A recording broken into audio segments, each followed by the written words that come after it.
Ladies and gentlemen, welcome back. I promised that in this lesson we are going to construct the high score system, but I have to break my promise because first I want to handle the current score. Once we finish the game and load the game over scene, we want to copy the score from the play scene to this score here, so that it displays how many stars we collected during the last game.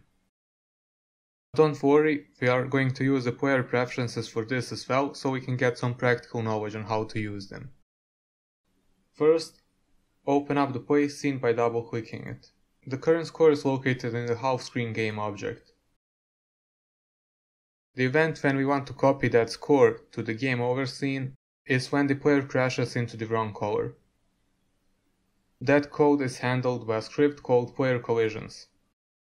Double-click that script to open it up in Visual Studio. Once it's loaded, we can see that this is the part of the code that handles collisions with the obstacles. And if the player collides with the wrong obstacle, this is the code that executes. So before we load the game over screen, we want to do something else. We want to save the current score in the player preferences. To do that, type player prefs,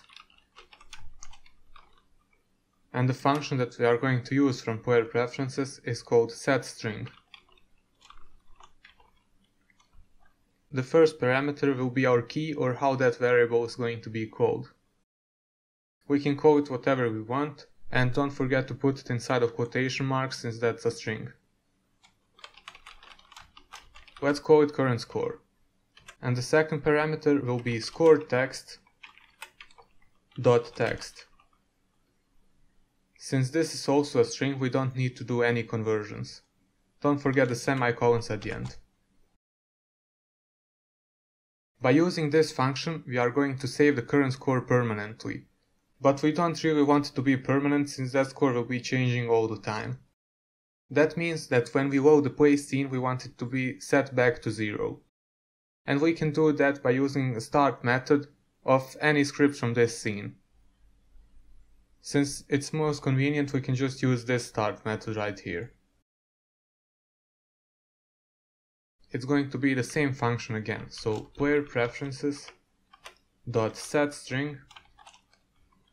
The key of the value that we want to change is called current score.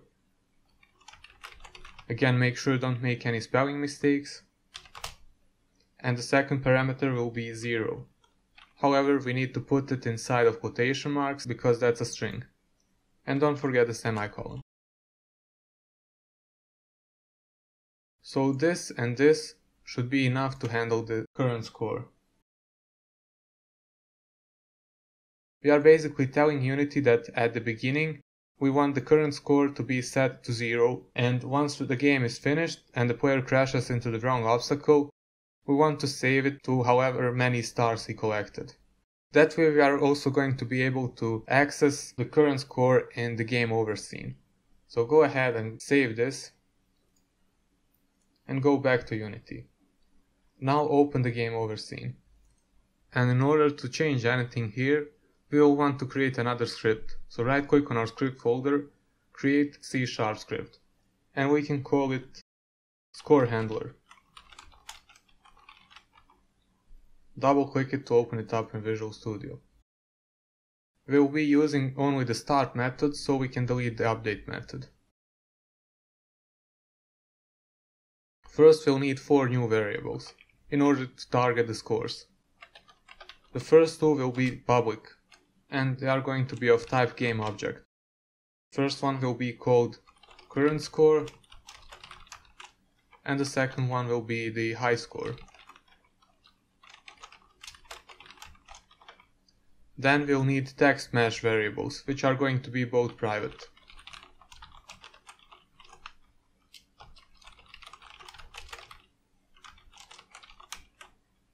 The first is going to be called current score text, and the second one will be high score text. Once that is done, we need to target these private variables to their corresponding text values. I'll just write a quick comment indicating what this part of the code will be doing.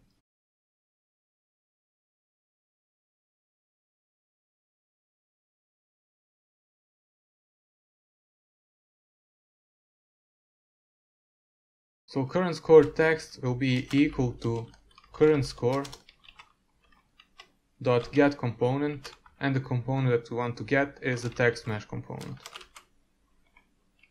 Don't forget to open and close the brackets.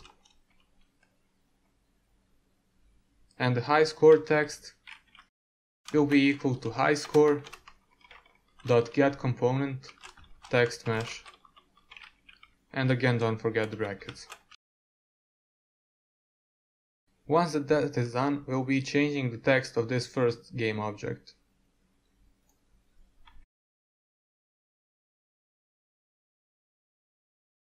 You should already know how we change the text of a 3D text object, since we have done it many times before.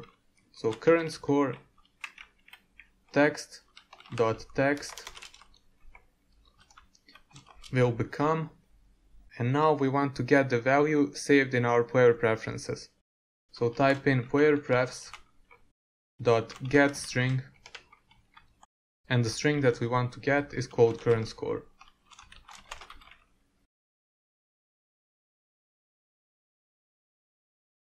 This short piece of code should be enough to handle everything about the current score.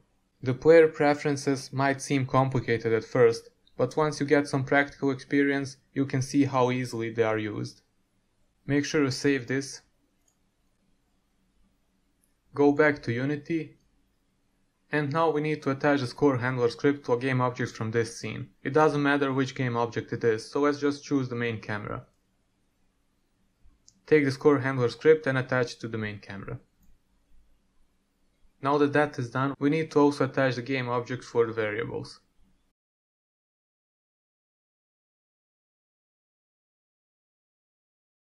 Now everything should be ready. Let's click on play and find out if it works.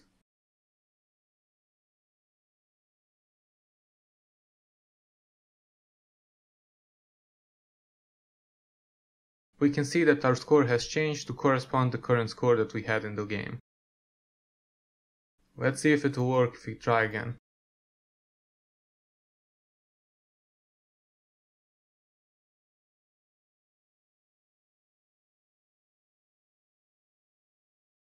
In the next lesson, I will finally teach you how to make the high score. It's going to be very simple since we learned how to use the player preferences.